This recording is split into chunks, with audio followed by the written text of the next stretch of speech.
बनवण्यासाठी मी घेतलेला आहे 1 वाटी मोठी रवा। ज्या वाटीने आपण रवा घेतो त्याच्या चौथा हिस्सा चणा डाळ घ्यायची आहे। तर इथे मी चणा डाळ घेतलेली आहे इनो। तर आता मी 1 वाटीच करणार आहे। क्वांटिटी जेवढी कमी जास्त असेल तर तुम्ही पूर्ण इनो टाका। मी अर्धच टाकणार आहे इथे। तर आता आपण ही चणा डाळ स्वच्छ पाण्याने धुवून घेऊया। धुवून अर्धा ते पाऊण तास भिजू द्यायची।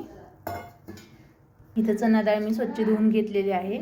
तर आता ही अर्धा ते पाऊण तास आपण पूर्ण भिजायला ठेवूया। अर्धा पाऊण तास भिजायला ठेवल्यानंतर परत 20 मिनिटच रवा भिजवायचा आहे आपल्याला। अगदी एका घंट्यामध्ये होतील असे रवा आप्पे। इथे अर्धा घंटा झालेला आपला आहे डाळ भिजवली। आता 20 मिनिटं रवा भिजायला ठेवायचा आहे। रव्यात जास्त पाणी टाकायचं नाही, रवा एक भिजेल इतकंच पाणी ठेवायचं। बेटर जास्त पातळ झालं ना आप्पे असे लूज पडतात। इथे आता आपण 20 मिनिटं रवा भिजवून ठेवूया। तर झाकून ठेवलेला आहे। इथे आपला रवा भिजून 20 मिनिटं झालेला आहे। आता आपली ही चणा डाळीला तर पाऊण तास झालेला आहे भिजाई ठेवलेली आपण। आता ही बारीक करून घेऊया। इथे आता मी मिक्सरच्या जारमध्ये एका डाळ टाकून घेतली आहे। आता बारीक करून घेऊया आपण। इथे आता डाळ बारीक करून घेतलेली। डाळ भिजलेली असल्यामुळे पाणी टाकायचं नाही। पाणी टाकलं ना मग पीठ आपलं पुन्हा आप्याचं पीठ पातळ होतं। आता इथे हे प्लेट काढून घेऊया। तर पाहू शकता रवा चांगला फुललेला आहे। जास्त ठेवायचं नाही जास्त वेळ, कारण की पातळ झालं ना आप्यांचा शेप बदलतो। आपण जेवढा रवा घेऊ तेवढा चौथा हिस्सा डाळ घ्यायची। आजकाल मुलांना हट्टच आहे आप्पे खायचे। तर आता हिवाळ्याच्या दिवसामध्ये तांदूळ भिजवणे तर मुश्किल आहे। तर त्याच्यामुळे आपण इन्स्टंट आप्पे बनवायचे आहेत। रवा आता आपण मोठ्या भांड्यामध्ये ॲड करूया। तर आता इथे आपली दळलेली डाळ पण ॲड करून घेऊया। थोडंसं नॉर्मल पाणी टाकायचं। ते पण डाळीचं भांडं घेऊन घ्यायचं आहे ना। डाळ पूर्ण भांड्याला बसलेली आहे। जास्त पातळ करायचं नाही, जास्त घट्ट करायचं नाही। मीडियम साईजचं बेटर झालं पाहिजे आपलं। पाहू शकतो तुम्ही।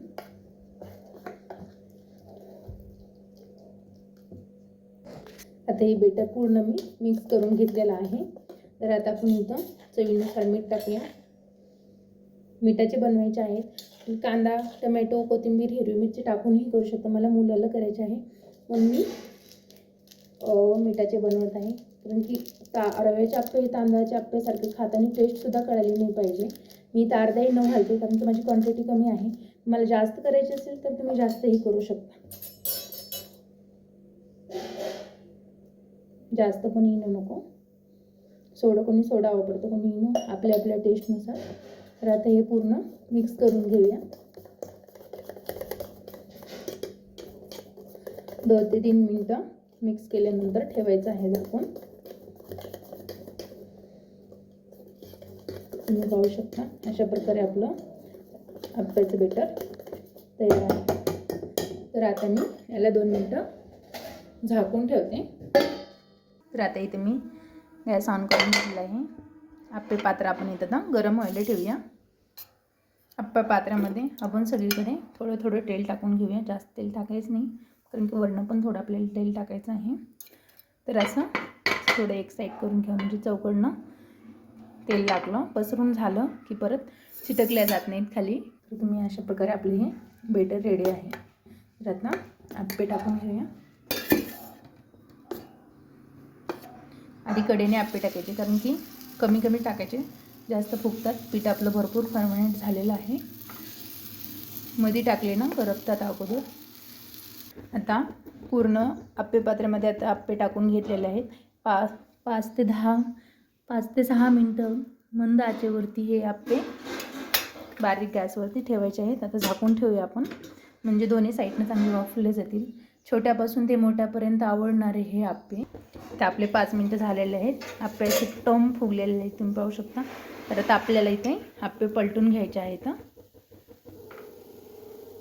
पलटून घ्यायच्या आधी एकदा साईडने तेल सोडायचं, कारण की असे तुटणार नाहीत मध्ये मध्ये। तर आता इथं आपण आप्पे पलटून घेऊया. अशा प्रकारे चांगली खरबूज कलर आलेला आहे याला. थोडं थोडं बारीक गॅसवर ठेवल्यावरती कुरकुरीत आणि मध्ये जाळीदार पण होतात. इथं आता आपण सगळे आप्पे पलटून घेतलेले आहेत. अजून 2 मिनटं बारीक गॅसवरती दुसऱ्या साईडनं भाजून द्यायचे आहे.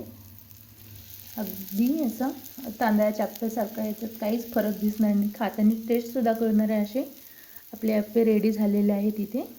तर आपण गॅस बंद करून घेऊया. म्हणजे दुसऱ्या साईडने कशी भाजली ती बघून घेऊ. असे एकदम लुसलुशीत असं जाळीदार आप्पे आपले रेडी आलेले आहेत. बघू शकता तुम्ही की छान मस्त अशी जाळी पडलेली आहे याला. अशा प्रकारे आपले इन्स्टंट आप्पे तयार आहेत.